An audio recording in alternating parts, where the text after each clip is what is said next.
miles an hour is criminal velocity, streaking down towards the earth as the earth gets bigger and bigger and bigger, and the rush of the air passing your ears. And Sky Champion circling the jumper. And in preparation for our anthem, if you're able, would you join us in standing now, please? Ladies and gentlemen, this is Carolyn Dawson in our national anthem.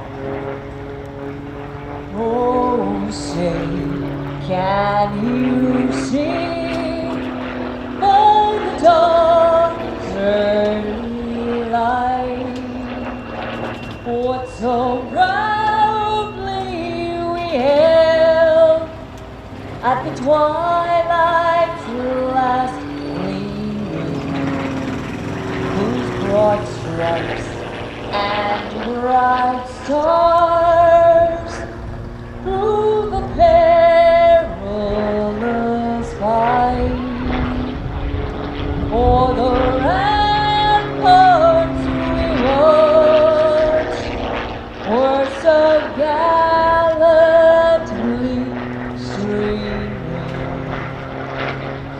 and the rockets that flared, the bombs bursting in air, they proved through the night that our flag was still there. Oh, say does that star-spangled banner yet wave o'er the land of the free and the home of the brave? That, ladies and 3 parachutes instead of the 2 we normally wear. He will open his first parachute much higher than normal. This is a perfectly good parachute and can be landed. However, the jumper will reach up and release one side of the parachute, causing it to malfunction. Please do not be alarmed when this first parachute begins to streamer. The jumper is now accelerating earthward at speeds in excess of 90 miles per hour. It would be impossible for the jumper to survive a landing under this parachute, so he must release it completely, return to free fall, and open his main parachute.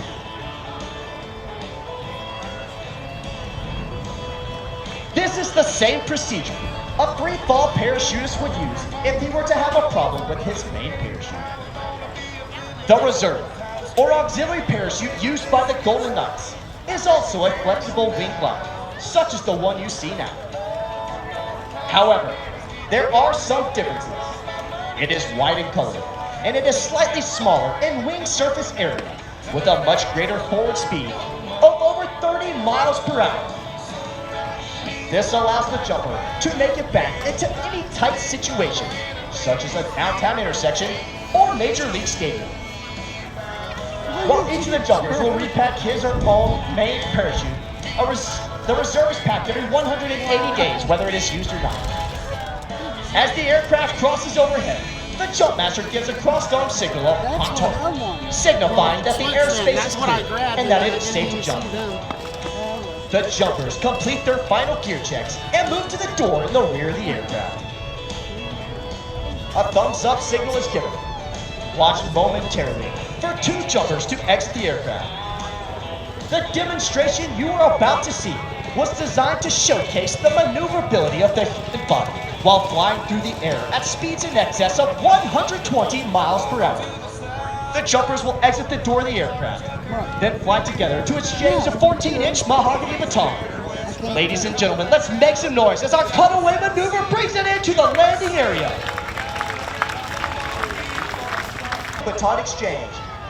These jumpers now alter their body positions to form 120-mile-per-hour spirals in the sky. This is accomplished by interlocking their right arms and extending their legs, creating that barber pole effect.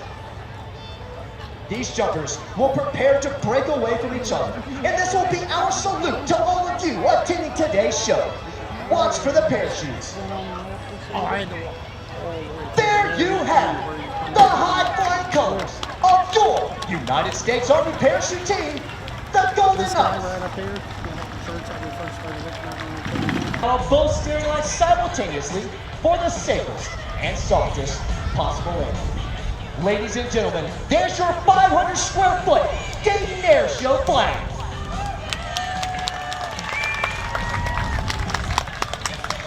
On this final pass, you will see the incredible maneuverability of 3 parachutes connecting to one another, called canopy relative work, or crew for short. Unlike the military jet team, the United States Army Parachute Team is comprised mostly of non-commissioned officers.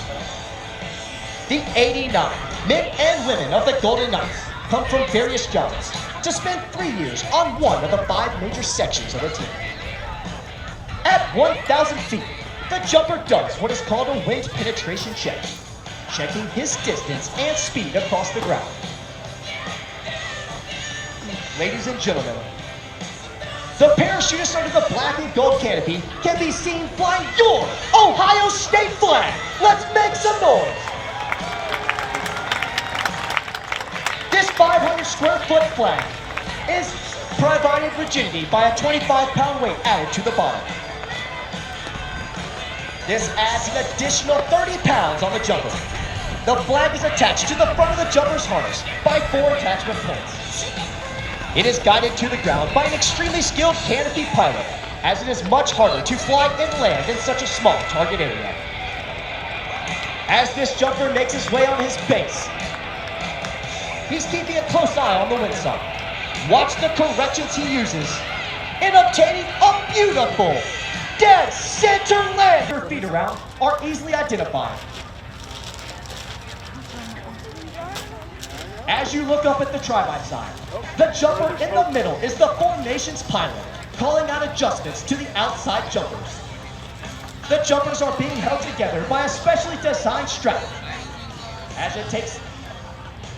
which allows them at quick release to break away from the formation at any given notice.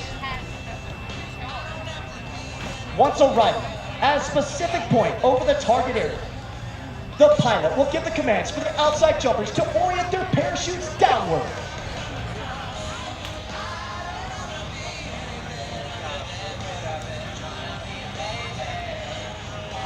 Ladies and gentlemen, when these jumpers go into a downplane, they will be hitting speeds of over 70 miles per hour. If you thought landing 1 parachute was hard, try landing 3 all connected together. Let's make some noise for the tri-by-side formation.